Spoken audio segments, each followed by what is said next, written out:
नमस्कार. आज आपण लिंग पुराणातली एक जबरदस्त गोष्ट ऐकणार आहोत. ही गोष्ट आहे एका शिकाऱ्याची, एका हरणाची आणि महाशिवरात्रीच्या त्या एका रात्रीची, ज्या रात्रीने त्यांचं नशीब कायमचं बदलून टाकलं. पण ही गोष्ट ऐकताना एक प्रश्न नक्कीच मनात येतो. एखादं कृत्य जे चुकून घडलंय, नकळत घडलंय, ते मुक्तीचं, मोक्षाचं कारण कसं काय बनू शकतं? चला तर मग या गोष्टीतच याचं उत्तर शोधूया. तर कथेची सुरुवात होते थेट कैलास पर्वतावरून. तिथलं वातावरण कसं एकदम शांत, पवित्र आणि याच वातावरणात देवी पार्वतीने भगवान शंकरांना एक महत्त्वाचा प्रश्न विचारला. देवी पार्वतीनं फक्त एक कथा नाही मागितली, तर त्यांनी असा मार्ग विचारला ज्यामुळे संपूर्ण जीवसृष्टीचं कल्याण होईल. आणि त्यांच्या याच प्रश्नामुळे ही अद्भुत कथा आपल्यासमोर उलगडायला सुरुवात होते. पार्वती मातेची ही इच्छा ऐकून मग भगवान शिव कथा सांगायला सुरुवात करतात. गोष्ट आहे कांचीपुरीचा राजा सोमदत्त याची. त्याच्याकडे पूर्वजन्माच्या पुण्याईमुळे अफाट संपत्ती होती, पण तो ऐहिक सुखांमध्ये, सांसारिक भोगांमध्ये पूर्णपणे बुडून गेला होता. आता इथे ना कर्माचा एक खूप महत्त्वाचा नियम समोर येतो.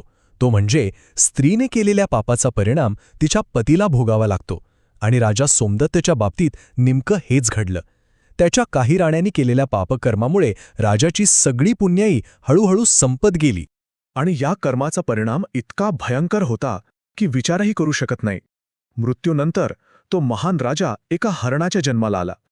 इतकंच नाही तर त्याच्या 2 पतिव्रता पत्नीसुद्धा हरणी म्हणून जन्माला आल्या आणि जंगलात त्याच्या सोबतच राहू लागल्या. यावरून कळतं की प्रारब्धाचा भोग कोणालाच चुकत नाही.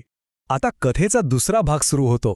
म्हणजे एका बाजूला राजाचं काय झालं ते आपण पाहिलं. आता दुसऱ्या बाजूला भूतसेन नावाचा एक गंधर्व होता, ज्याला इंद्राच्या शापामुळे पृथ्वीवर चंडभिल्ल नावाचा एक क्रूर शिकारी म्हणून जन्मावं लागलं होतं. हिंसा हाच त्याचा धर्म बनला होता. दिवस होता महाशिवरात्रीचा. तो शिकारी दिवसभर जंगलात फिरत होता, पण त्याच्या हाती काहीच लागलं नाही. बिचारा पार निराश झाला होता. अखेर थकून भागून तो एका तलावाजवळ आला आणि शिकार मिळेल ह्या आशेने एका बेलाच्या झाडावर चढून बसला. आणि इथेच कथेला एक असं वळण मिळतं जे कुणी विचारही केला नसेल. झाडावर बसल्यावर त्याला पानांमुळे खाली नीट दिसत नव्हतं, म्हणून त्याने काय केलं, पानं तोडून खाली टाकायला सुरुवात केली. पण त्याला हे माहीतच नव्हतं की ती पानं बरोबर झाडाखाली असलेल्या एका प्राचीन शिवलिंगावर पडत होती. म्हणजे बघा, शिकारीच्या हेतूने केलेलं कृत्य न कळतपणे शिवाची पूजा ठरत होतं. रात्रीचे 3 प्रहर उलटून गेले होते. शिकाऱ्याची ती नकळत झालेली पूजा थेट भगवान शंकरांपर्यंत पोचली होती. आणि त्याच वेळी एक तहानलेलं हरिण, म्हणजेच आपला पूर्वजन्मीचा राजा सोमदत्त, तिथे पाणी प्यायला आला आणि शिकाऱ्याच्या जाळ्यात बरोबर अडकला. आपल्या पतीला जाळ्यात अडकलेलं पाहून त्याचं संपूर्ण कुटुंब, म्हणजे त्या 2 हरणी आणि त्यांची छोटी छोटी पाडसं तिथे धावत आली. आपल्या राजाला अशा अवस्थेत पाहून त्यांच्या काळजाचं पाणी झालं. तेव्हा त्यापैकी जी मोठी हरिणी होती ती शिकाऱ्यापुढे आली आणि त्याला हात जोडून विनंती करू लागली. तिचे शब्द ऐकून कुणाचंही काळीज पिळवटून जाईल. तिच्या पतीवरील निस्सीम प्रेमाचा हा पुरावा होता आणि हे शब्द त्या क्रूर शिकाऱ्याच्या हृदयाला कुठेतरी जाऊन भिडले. आता गंमत अशी होती की यमराजाच्या वरदानामुळे त्या शिकाऱ्याला पशुपक्ष्यांची भाषा कळत होती. आणि जेव्हा त्याने हरणांच्या तोंडून इतकं ज्ञान, इतकं प्रेम आणि धर्माच्या गोष्टी ऐकल्या, तो तर पुरता गोंधळून गेला. त्याची क्रूरता कुठल्या कुठे पळून गेली. त्या हरणांच्या कुटुंबाचा त्याग आणि त्यांचं ते बोलणं शिकाऱ्याच्या मनावर खूप खोलवर परिणाम करत होतं. आणि इथूनच त्याच्या बदलाची, त्याच्या परिवर्तनाची खरी कहाणी सुरू झाली. आणि मग तर कहरच झाला. ती लहान लहान पाडसं पुढे आली आणि शिकाऱ्याला काय म्हणाली माहितीये? त्यांचे शब्द ऐकून तर दगडही पाघळेल. त्यांच्या त्या निरागस त्यागाने शिकाऱ्याच्या मनात करुणेचा झराच वाहू लागला. आता शिकाऱ्याचं मंथ बदललं होतं. तो त्यांना सोडून द्यायला तयार झाला. पण तेव्हा हरिणी त्याला थांबवते. ती म्हणते की वचन मोडणाऱ्या पाप्यांना काय भोगावं लागतं ते ऐक. आणि मग ती नरकाचं जे वर्णन करते ना, ते ऐकून शिकाऱ्याला कर्माच्या सिद्धांताचा खरा अर्थ कळतो. हरणांचे ते शब्द ऐकून शिकाऱ्याचं मन पूर्णपणे बदलून गेलं. त्याने आपलं धनुष्यबाण खाली ठेवलं आणि त्याच क्षणी शपथ घेतली की तो पुन्हा कधीही हिंसा करणार नाही. तो निर्दयी शिकारी आता एक कनवाळू माणूस बनला होता.